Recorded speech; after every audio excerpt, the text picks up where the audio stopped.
Craig Bowl. He just signed a 7-year extension, which is a huge deal for the Cowboys. The quarterfinals wrapped up about an hour ago, and the current 4A standings, we have Natrona in 5th place with 80 points, and Kelly Walsh right behind them in 6th with 70. The Nordic Headlamp Series has been going on every other week now, and tonight marks the final race of the series. One of your point guards went down yesterday with a sprained ankle and was not able to start in the semifinals game tonight. How did your team deal with that, and what does it say about your bench? Today marks the last day of the NFL Combine, and former Cowboy Brian Hill certainly made a name for himself on the scouting report. The 6'1", 220-pound running back had an impressive 40 time of 4.54, which is only 0.17 seconds behind the best running back time at the Combine. Now to the World Baseball Classic with Team USA and Colombia.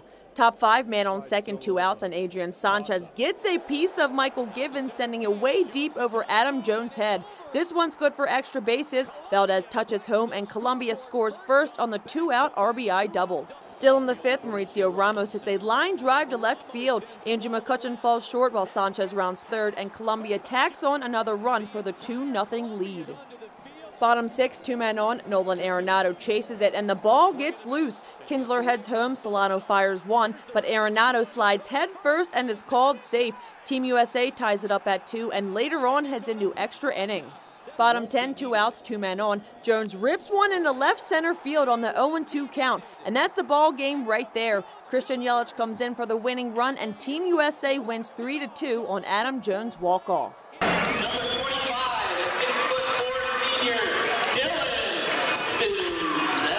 Dylan grew up faster than the average kid when his brother Braden was born with Down syndrome and autism. When my brother was born, our dad wasn't around much, so we didn't have much of a father figure, so I knew I was going to have to step up and start doing that and doing chores, and that was a big aspect of trying to grow up. He took on roles and responsibilities that typical siblings don't take on, like doing PT. When Braden's PT, doing his exercises, he's doing them at 5 years old with him, as Braden was an infant. A young boy having the patience and comprehension to learn sign language seems impossible.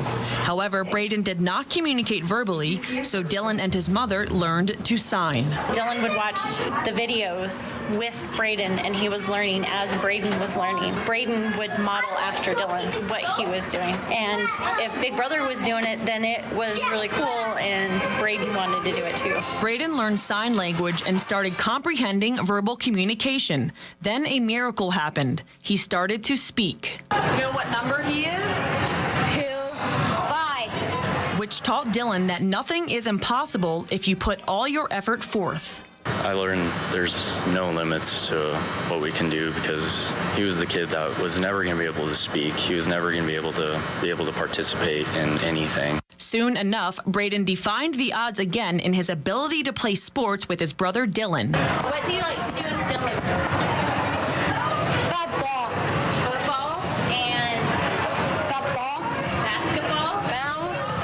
He loves sports, and that's what we love to do in general. He wants to be on the court, and he wants to be able to run out and play with me. So that's why I like to incorporate a lot of one-on-one going and shooting hoops and doing that sort of stuff. Dylan recognizes that Braden does not have the same opportunity as him with sports, so he plays his heart out for the both of them. It's made me want to be better than I can be because I know I can push my own limits, and he's helped me see that because he doesn't get to come out here and participate in the sports and basketball and things that I know he wants to do. When I see him carrying his brother around, it just touches my heart.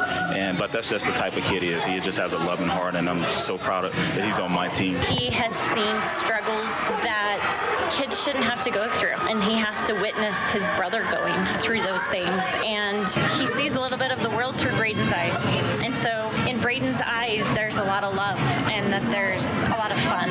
My relationship with him is extremely awesome. Not very many people get to have the connection that we have. It's amazing. I couldn't wish for anything else. Mandy Knight, News 13.